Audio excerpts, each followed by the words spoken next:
And welcome friends. SSC MTS multitasking staff जो exam होता है उसकी वैकेंसी बहुत दिन से इंतज़ार थी, आ गई है।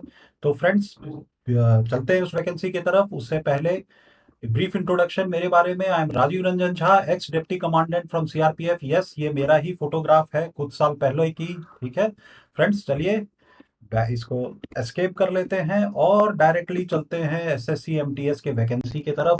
ssc.nic.in ऑफिशियल वेबसाइट एसएससी में जाइएगा तो आप देखिए नोटिसेस खुलेंगे। उसमें ये देखिए notice of multi tasking non technical staff and havildar CBIC and CBN examination 2023। और मैंने ये खोल के नोटिस आपके सामने इसलिए रखा है कि फिर हम लोग टाइम वेस्ट नहीं करेंगे और डायरेक्टली इस नोटिस पे चलेंगे। तो देखिए फ्रेंड्स, ये नोटिफिकेशन का टेंटेटिव डेट एसएससी ने पहले बोला था कि ये 14 जून को आएगा। 14 जून को नहीं आ रहा था। उसके बाद बहुत सारे स्टूडेंट्स जो हैं वो काफ़ी मायूस से हो रहे थे और उनको ये लग रहा था कि कब आएगा। तो फ्रेंड्स, मैं पहले ही बोला था कि ये आ जाएगा वैकेंसी जल्दी। तो देखिए ये आ गया है आज के दिन में। डेट ऑफ एप्लीकेशन देखिए 30/6 से लेके थोड़ा कम किया गया। जनरली एसएससी में 1 महीने का वैकेंसी रहता है। आप चिंता मत करिए, मैं आपको पूरी वैकेंसी और उसके बारे में बताऊंगा, टिप्स भी बताऊंगा, तो लास्ट तक बने रहिएगा। I will use Hindi as well as English language क्योंकि मेरे सारे दोस्त दोनों लैंग्वेज समझते हैं। तो चलिए फ्रेंड्स, ये हो तो आ गया फॉर्म आपके सामने में। Last date and time of receipt of application, last date देख लें 21/7, ये है 21 जुलाई। ये दिमाग में रख लें, इसके लिए वेट मत करें। ठीक है, लास्ट डेट के लिए वेट मत करें, पहले ही भर दें। लास्ट डेट से पहले ही आप भर दीजिएगा 10-15 तारीख तक, क्योंकि एप्लीकेशन फीस ज़्यादा नहीं है। वेट करने का कोई मतलब नहीं है। ठीक है, last date and time for making online fee, ये देखिए वो 22 तारीख है। जैसा कि मैं कह रहा हूँ कि ये मत आप वेट मत करिए। अब जो इम्पोर्टेंट चीज़ है, विंडो ऑफ एप्लीकेशन ये सब छोड़िए, date of computer based examination. ठीक है, कंप्यूटर बेस्ड एग्जामिनेशन होता है तो उसमें जो है उसमें उसका डेट है सितंबर। मैं ये भी बता देता हूँ, ये सितंबर लास्ट में होगा, सितंबर के last and starting of October. ठीक है, बट आप सितंबर ही मान के चले। और फिर चलते हैं आगे, वैकेंसी के इम्पोर्टेंट पहलुओं को देख लेंगे। What are the important points, उसको देख लेंगे। सबसे जो पहले बच्चे लोग जो देखना चाहते हो आप लोग, वो होता है वैकेंसी कितना है भाई।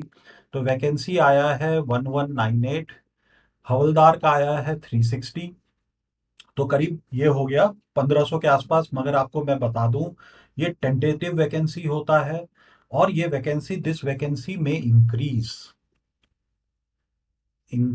तो हो सकता है, डिक्रीज भी हो सकता है। मगर अभी जो ये वैकेंसी मुझे जो देख रहा हूं मैं, ट्रेंड जो रह रहा है वो पिछले कुछ साल से वो इंक्रीज ही हो रहा है। ठीक है, फिर डिटेल्स ऑफ वैकेंसी जो अगर आपको ज़्यादा देखना है तो एनेक्शर इसमें दिया गया है। तो अभी हम लोग वैकेंसी को इतना नहीं दिखेंगे। रिजर्वेशन दिया जाएगा, यस, वो सारे एसएससी एग्जाम में होता है। ठीक है, परमिसेबल डिसेबिलिटी के बारे में कह रहा है, ये आप नोटिफिकेशन में जाके अगर किसी को जरूरत है तो देख लें। मगर मैं चल रहा हूँ एलिजिबिलिटी की तरफ।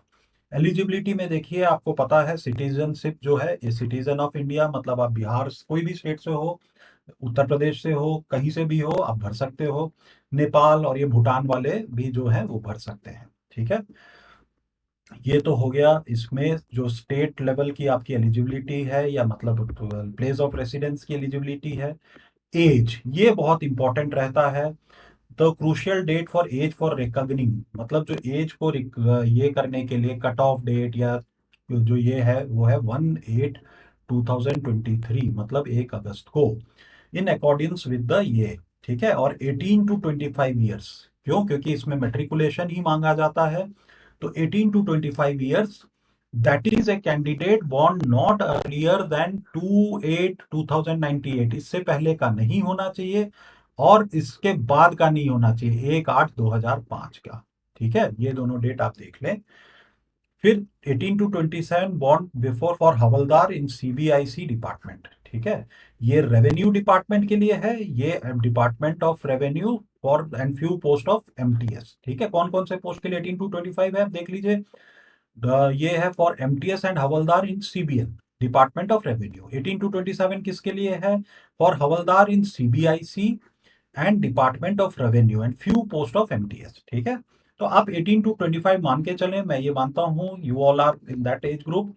नहीं, अगर आप सपोज कोई SC ST या ओबीसी को बिलोंग करते हैं तो एज पर government regulation 5 years, 3 years and ये जो है इनको 10 years दिया गया। एक्स सर्विसमैन को 3 years आफ्टर। एक्स सर्विसमैन दोस्त मेरे जो है please be attentive, 3 years after deduction of military service rendered from the actual age of closing date of receipt of online application में 3 years, जैसे आप अपना पीरियड ऑफ एंगेजमेंट के बाद आए होंगे तो 3 years का रिलैक्सेशन है। डिफेंस पर्सनल डिसेबल्ड इन ऑपरेशन ड्यूरिंग, ये उनके लिए भी 3 years है। ठीक है, defence personnel disabled in operation during hostility with in a foreign country, ये हो गया। Central government employees, civilian employees को भी 40 साल तक, मतलब आप ऑलरेडी सेंट्रल गवर्नमेंट में हो तो आपको 40 साल तक आप एप्लीकेबल हो। ठीक है, इस तरह से ये सब दिया हुआ है। तो मगर जो एज का मेन जो है वो आप देख सकते हैं एक्स सर्विसमैन के बारे में। For my ex serviceman friends, for any serviceman of the 3 armed forces, मतलब आर्मी, नेवी एंड एयरफोर्स, ठीक है, इनको ही एक्स सर्विसमैन का दर्जा दिया जाता है। ठीक, तो इनके बारे में ये नोटिफिकेशन में कहा गया है, within the stipulated period 1 year from the closing date for receipt of application 21/27/27, मतलब क्या है, वो फ्री हो जाने चाहिए इस डेट तक, 21/7/2024। क्या बोल रहा है आप एक बार देख लीजिए। Arm forces within a stipulated period of 1 year from the closing date of receipt of application. ठीक है, तो ये सारा चीज आप इंश्योर कर लीजिए नोटिफिकेशन में जाके। एक्स सर्विसमैन को एक्सप्लेन किया गया है। हम आगे बढ़ते हैं, मैं उसको ऑलरेडी बोल दिया हूँ नटशेल में कि कौन सा है एक्स सर्विसमैन। ठीक है, उसमें कुछ और भी है, जैसे personnel who were on deputation in army postal service, उनको भी मान लेते हैं। ठीक है, gallantry award winners of armed forces including personnel of territorial army. ठीक है, तो ये सारे एक्स सर्विसमैन हो गए। Process of certification and format of certification. Sir, candidate who wish to be considered against reserved vacancies, उनको सर्टिफिकेट्स की जरूरत होगी, वो आप अपने हिसाब से देख लीजिए। ओबीसी कैंडिडेट के लिए जो है, जनरल कैंडिडेट्स के ऊपर मैं ज्यादा अभी रखता हूँ। Crucial date of claim of SC ST OBC status, ये जो है उसके बारे में बात हो रही है। Provision of compensatory time and assistant for the scribe, ये स्क्राइब किसके लिए जरूरत होता है, तो जिनको डिसेबिलिटी होता है, तो वो इसको नोटिफिकेशन के इस पार्ट को जरूर पढ़े, मिस ना करें। मैं इसको अभी आगे बढ़ रहा हूँ। ठीक है फ्रेंड्स, अब आगे चलते हैं। एसेंशियल एजुकेशन क्लारिफिकेशन, ये बड़ा इंपॉर्टेंट है, ये आप देख लीजिए। The candidate must have passed matriculation, मैंने पहले ही बोला था, from a recognised board as on before the cut off date, मतलब इस 1/8 से पहले सब कुछ हो जाना चाहिए। अब मेट्रिकुलेशन भी आपका पास हो गया होना चाहिए 1/8 से। ठीक है, और फिर उसके बाद as per ministry of human resource and development notification published इतना, all the degree certificate awarded through open university and distance learning mode of education by university state, इनसे भी चलेगा। ओपन मोड से भी अगर आप पढ़ रहे हैं तो भी आप इसके लिए एलिजिबल रहेंगे। ठीक है, तो ये वाला चीज पे we are not wasting much time here, but matriculation is the main eligibility for this particular vacancy. ठीक है, इसको आगे चलते हैं, just scroll it down. Okay, ये कुछ बोल्ड में लिखा है, इसको देख लेते हैं। It is reiterated that the result of required educational qualification must have been declared by the board or university by the specified date। specified date मतलब 1/8/2023 से पहले रिजल्ट डिक्लेयर हो जाना चाहिए। mere possessing of the result by the board university by the crucial cutoff date does not qualify the eligibility qualification requirement। तो आपका जो है ये डेट से पहले हो जाना चाहिए, ये नहीं कि जो आपका लास्ट इसके बाद हो तो आप एलिजिबल नहीं होंगे मेरे दोस्त friends. How to apply, apply आपको पता है, ssc.nic.in के जो वेबसाइट है, मतलब ये ssc.nic.in का जो वेबसाइट है, इस पे आपको जाना है और उसमें डिटेल्ड इंस्ट्रक्शन जरूर पढ़ लें। क्यों? क्योंकि इसके बाद आपकी गलती नहीं होनी चाहिए। It is very difficult to rectify the mistakes, तो ये मिस्टेक्स होना ही नहीं चाहिए। जेपीजी का जो फोटो है उसका विड्थ दिया गया है 3.5 इंटू 4.5, कितने केबी का होना चाहिए, तो 50 केबी होना चाहिए। ये सब एसएससी ने सेम रखा है पिछले बार के तरह। ठीक है, फिर उसके बाद में ये बता रहा है कि अनेक्शर 5 में क्या है, देख लीजिए क्या बोल रहे हैं। Before submitting the application form candidate must ensure that the photograph is uploaded as per the given instruction. Photograph not acceptable is also given at annexure 5। Annexure 5 में किस तरह के फोटोग्राफ हैं जो कि नॉट एक्सेप्टेबल हैं, वो ये दिया हुआ है। Last date and time for submission of online application form फिर से बोल रहा जा रहा है। बट एक चीज मैं बता दूं, इस लास्ट डेट के लिए वेट नहीं करिएगा। Candidates are advised in their own interest to submit online application much before, वही बात मैं भी बोल रहा हूं बार बार। Before submission of the online application candidate must check through the preview. Print preview जरूर चेक करिएगा। They have filled correct the details in which the field details of each wrong. अगर कुछ रॉन्ग हो गया तो आप कर लें। एप्लीकेशन फी मैंने पहले ही बोल दिया था कि भाई बहुत कम रहता है, 100 रुपया रहता है। और उसके बाद भी women candidate and candidate belonging to schedule caste, schedule tribe, उनको कोई एप्लीकेशन फी की जरूरत भी नहीं है। Fee can be paid online through भीम, यूपीआई, फोन पे सबके पास में है, नेट बैंकिंग, इस सब के माध्यम से आप पे कर सकते हैं। Online fee can be paid by the candidates up to 22/7, मतलब आप फॉर्म भर 21/7 तक भर लीजिए, बट ऑनलाइन आप क्यों देर करना, जल्दी से ऑनलाइन एप्लीकेशन भी भरिए और फॉर्म भी और ये भी भर दीजिए। तो ये आप नोटिफिकेशन में जाके मोड देख लीजिए, विंडो फॉर एप्लीकेशन करेक्शन वो भी दिया हुआ है। विंडो खुलेगा, अगर कोई गलतियां तभी भी हो गई तो 26/7 से 28/7 तक आप एप्लीकेशन करेक्शन भी कर सकते हैं। ठीक है, मगर क्या चीज करेक्शन नहीं होगा वो भी इसमें रहता है। Will provide period of 3 days enable candidate to correct modify online application parameters wherein candidate will be allowed to resubmit application. ठीक है, तो ये सारा चीज आप देख लें बट गलतियां ना करें। The commission will levy a uniform correction charge, correction charge लगेगा 200 रुपया, बहुत ज्यादा है। और उसके लिए आपको थोड़ा सा सतर्क होके, और वैसे भी सतर्क होके ही भरना है। सेंटर ऑफ एग्जामिनेशन, ये सेंटर ऑफ एग्जामिनेशन आप देख लें, भागलपुर, मुजफ्फरपुर, पटना, ये सारे जो हैं इस तरह से जोन वाइज दिए हुए हैं। तो ये सेंटर लगभग कॉमन रहता है, तो आप अपना नियरेस्ट सेंटर चूज करें। बट वो एसएससी के ऊपर है कि वो सेंटर आपको दिया जाए, वैसे देते हैं but they may allot you to a different centre as well. ठीक है फ्रेंड्स, फिर आगे बढ़ते हैं। एग्जाम जो सबसे इंपॉर्टेंट है अब वो आ रहा है, इसके बारे में मैं डिस्कस करना चाहता था। ये पिछले बार के तरह ही रखा गया है, कोई इसमें ज्यादा फर्क नहीं लाया गया है। 2022 में जो आया था वो भी सिमिलर था। The examination will consist of a computer based examination, physical efficiency, PET जिसको बोलते हैं, physical standard test, only for the post of havildar. इस पोस्ट के लिए ये दोनों टेस्ट होंगे, बाकी ये सिर्फ एक कंप्यूटर बेस्ड एग्जामिनेशन होगा और आपका इससे फिर काम हो जाएगा, जॉब का लग जाना पक्का है। The computer-based examination will be conducted in English and Hindi and 13 regional language। मतलब 13 रीजनल लैंग्वेज में भी और कंडक्ट होगा। वो आप देख लीजिए, असमी, बंगाली, गुजराती, कन्नड़ा, कोंकणी, मलयालम, मणिपुरी, मराठी, ओडिया, पंजाबी, तमिल, तेलुगु एंड उर्दू। ठीक है, इनमें भी होगा, बट इंग्लिश जो है वो इंग्लिश में ही रहेगा। So that schedule of examination indicated in the notice is tentative, मतलब सितंबर, थोड़ा चेंज हो भी सकता है। फॉर्म लेट से आया है ऑब्वियसली, तो एग्जाम जो है सितंबर से लास्ट में ही होगा या अक्टूबर भी हो सकता है। मतलब कुछ लोगों का सितंबर में होगा, कुछ का अक्टूबर में होगा। The schedule of examination indicated in the notice is tentative. Any change in schedule of examination will be inform to the candidate only through the website. क्या इस पे नोटिस पे, और चिंता मत करिए, एसएससी झा क्लासेस जो मेरा ये यूट्यूब चैनल है उसको आप सब्सक्राइब करके रखिए। तो आपको सारा अपडेट, टिप्स, तरीका, प्रिपरेशन मैं करा दूंगा, चिंता मत करिए। इसके लिए मैं हूं आपके साथ, आपको ये नहीं देखना है। एसएससी झा क्लास को सिर्फ सब्सक्राइब कर लीजिए। There shall be no provision for reevaluation, rechecking, ये नहीं होगा। Scheme of examination, computer based examination को देख लेते हैं मेरे भाइयों। तो देखो ये क्या है, इसमें सबसे बढ़िया न्यूमेरिकल एबिलिटी सेशन 1, पिछले बार भी यही था। रीजनिंग एबिलिटी यही रहेगा। 20 क्वेश्चन, 3 मार्क। ठीक है, मतलब 3 मार्क का एक हो गया, मैक्सिमम मार्क्स जो है 60, इसलिए 20 × 3 में कर रहा हूँ। रीजनिंग एबिलिटी भी का ही है।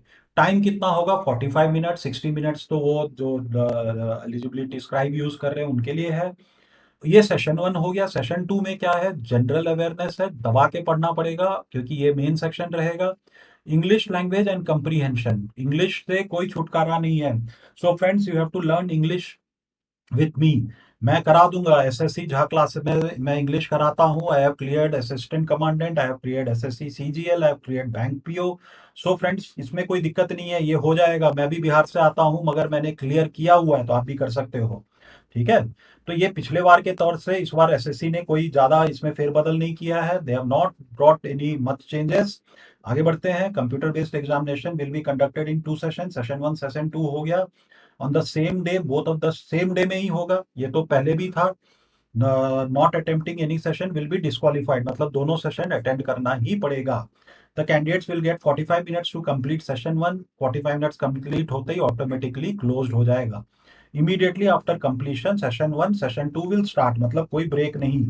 ठीक है। तो immediately on completion of 45 minutes, session 2 and computer based examination will come to an end. Computer based examination will consist of objective type multiple choice question. ये तो ऑब्जेक्टिव टाइप क्वेश्चन होता ही है कंप्यूटर बेस्ड, आपको पता है।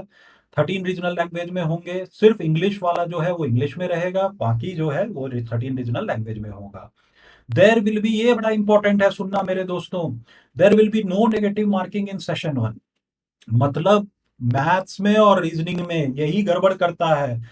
पिछले बार भी किया था। In session one there will be no negative marking, in session two there will be negative marking of 1 mark. मतलब 1/3 का नेगेटिव मार्क आ गया। तो आपको सेशन वन में क्या क्या है, मैथ्स और रीजनिंग है। सेशन टू में क्या क्या है, जनरल अवेयरनेस और इंग्लिश है। तो जनरल अवेयरनेस का और इंग्लिश का अभी से पढ़ना शुरू कर दो। और देखो उसका मार्क कितना था मेरे भाई, ये देखो सबका 3 मार्क था और नेगेटिव में 1 मार्क कटेगा, मतलब 1/3 का नेगेटिव चल रहा है। Marks scored by candidate in computer based examination in मतलब मल्टीपल शिफ्ट में होगा तो नॉर्मलाइज किया जाएगा स्कोर को, क्योंकि कोई शिफ्ट में इजी होता है, किसी में टफ होता है। तो इस तरह से टेंटेटिव आंसर की तो आएगा ही। इंडिकेटिव सिलेबस दे दिया है आपको, ठीक है ना। फिर ये आप जानते हो कि ये पुराना ही रखा गया है, वो सब मैं बताऊंगा। बोर्ड मास, परसेंटेज, ये सारा मैं कराता हूँ। न्यूमेरिकल एबिलिटी, मैथमेटिकल एबिलिटी, ये सारा एलसीएम एचसीएफ रीजनिंग एबिलिटी में आ गया। तो बेसिक्स मैथ्स है 8th 9th और maximum 10th, not even 10th। तो उस सब का आपको पूछा गया क्योंकि 10th क्लास आपका एलिजिबिलिटी एजुकेशन क्वालिफिकेशन है, तो इतना आपसे मांगा गया है। जनरल अवेयरनेस में देखिए क्या क्या आ गया, हिस्ट्री सिविक्स ज्योग्राफी तो रहेगा ही। उसके बाद में करंट इवेंट्स, करंट अफेयर्स जिसको बोलते हैं, ये भी मैं डेली बेसिस में क्लास लेता हूँ। डेली करंट अफेयर्स बड़ा इंपॉर्टेंट पढ़ाता हूँ और वो भी इंग्लिश में पढ़ाता हूँ। So it will be very much helpful for friends in your English as well as general awareness में हेल्प करेगा। इंग्लिश लैंग्वेज एंड कंप्रीहेंशन, आप चिंता मत करो, I will be the person who will guide you and mentor you so that you get good marks in this examination also. Physical efficiency test मैंने खुद भी पार किया हुआ है, तो उसको देख लीजिए क्या है। मैंने तो खैर रनिंग वाला किया था असिस्टेंट कमांडेंट में, ये वॉकिंग है। मेल को कितना करना है, 1600 मीटर 15 मिनट में, बड़ा आसान है। फीमेल को 1 किलोमीटर इन 20 मिनट्स, ठीक है। तो ऐसा कोई फिजिकल भी नहीं है इसमें। फिजिकल स्टैंडर्ड टेस्ट में ये सब हाइट वाइट आप देख लें। हाइट जो है मेल का 157, चेस्ट इतना होना चाहिए, फीमेल का 152 होना चाहिए। रिलैक्सेशन सब रहता है इसमें, ठीक है। तो ये सब, अब जिसको रिलैक्सेशन की जरूरत लग रही है वो रिलैक्सेशन कॉलम देख लें। अब देखते हैं और आगे, एडमिशन टू द एग्जामिनेशन, इसको मैं स्किप कर रहा हूँ, आगे बढ़ रहा हूँ, ठीक है। फोटो आई कार्ड, ये वो सब जो है, ये इतना डॉक्यूमेंट वेरिफिकेशन, ये हो गया annexure 7। Preference of post come state, post को आपको प्रेफरेंस आप कौन सा दे रहे हो, ये सब आप देख लेना, पढ़ना अपना नोटिफिकेशन में, ठीक है। मोड ऑफ सिलेक्शन, ये मैं आ रहा था। The recruitment process for the post of MTS will consist of session one and session two. जो आपका एग्जाम है ये इंपॉर्टेंट है, मैं इसको डिस्कस करना चाह रहा था। Session one and session two को देखा जाएगा। The performance of candidate in session one will be evaluated first, पूरा पिछले बार जैसे ही है। And performance of the session 2 will be evaluated only if you candidate qualifies in session 1। मतलब आप qualify कर रहे हैं सेशन 1 में, तभी आपका सेशन 2, जो कि सेशन 1 में है रीजनिंग, सेशन 1 में रीजनिंग और मैथ्स है, उसमें आप क्वालिफाई कर रहे हैं, मेरिट में है तब आपको जाके सेशन 2 का आपका क्वालिफाई होगा। मिनिमम क्वालिफाइंग मार्क यहाँ दे दिया गया, बट ये मिनिमम है, इसके ऊपर ही लाना है सो दैट मेरिट में रहे। Session 1 and as well as in session 2 of computer based examination ये है। थर्ड अनरिजर्व्ड के लिए 30%, बाकी ओबीसी के लिए एंड ईडब्ल्यूएस के लिए 25%, all other category 20%। The recruitment process for the post of havildar will consist of computer based examination, physical efficiency test and physical। इसमें तीनों है हवलदार में। मैंने पहले ही बोला था कि हवलदार में तीनों है, मतलब फिजिकल पहले तो आपका रिटर्न भी है, उसके बाद में फिजिकल एफिशिएंसी और फिजिकल स्टैंडर्ड टेस्ट भी है। For the post of MTS there will be separate category wise, state wise, union territory as well as vacancy 18 to 25 years and 18 to 27 fix age group category wise निकलेगा। ठीक है। For the post of MTS candidates will be shortlisted. ये देखो important है, very very important. For the post of MTS, candidates will be shortlisted on the basis of performance in session 2 of CBE। मतलब session 2 जो है वो जो है important ज्यादा है, मतलब आपका जनरल अवेयरनेस एंड इंग्लिश का के बेसिस पे। मगर सेशन 1 क्यों इंपॉर्टेंट है भाई? मैथ्स का तो कम कर दिया, रीजनिंग का कम कर दिया, मगर वो क्वालिफाई नहीं करोगे तो इसका कोई मतलब नहीं रहेगा। ठीक है। मगर आपको ये देखना है कि मार्क यहीं से आपका जो क्वालिफिकेशन है वो इधर से होगा। The merit list would be prepared solely based on the performance of session 2। ये देख लीजिए, आप पढ़ लीजिए, बहुत इंपॉर्टेंट है। तो ऐसे ही इंपॉर्टेंट टिप्स मैं एंड में भी दूंगा आपको कि कैसे इसको तैयारी करना है, मेरे साथ कैसे तैयारी करोगे। कंप्यूटर बेस्ड टेस्ट जिसको सीबीटी बोलते हैं उसका फ्री में कराऊंगा, मतलब आप अपने मोबाइल पे करोगे। There will be no money charge, आपसे कोई पैसा नहीं लिया जाएगा, सब कराऊंगा मैं। तो मेरे साथ बने रहना फ्रेंड्स। मैं लिंक में भी दूंगा डिस्क्रिप्शन में, काफी इंपॉर्टेंट चीजें बताते रहूंगा time to time. For the post of havildar candidates will be shortlisted in the ratio 1:5। ये 1:5 भी होता है। ठीक है। तो ये आ गया इंपॉर्टेंट, और जो है वो देख लेते हैं। PET PST will not be consider for the post of havildar, ये सब बोल दिया है। मगर जो आपको सेशन 2 ध्यान देना है, ये था एग्जामिनेशन का। ठीक है। सबसे मुख्य बात जो है resolution of tie cases. Tie मतलब अगर सबका सेम मार्क आया तो मार्क्स इन जनरल अवेयरनेस पहला लिया जाएगा, total mark in session 1, date of birth उससे, और फिर उस तरह से रिजल्ट बनेगा। तो ये ऐसा तो आपको नहीं सोचना है।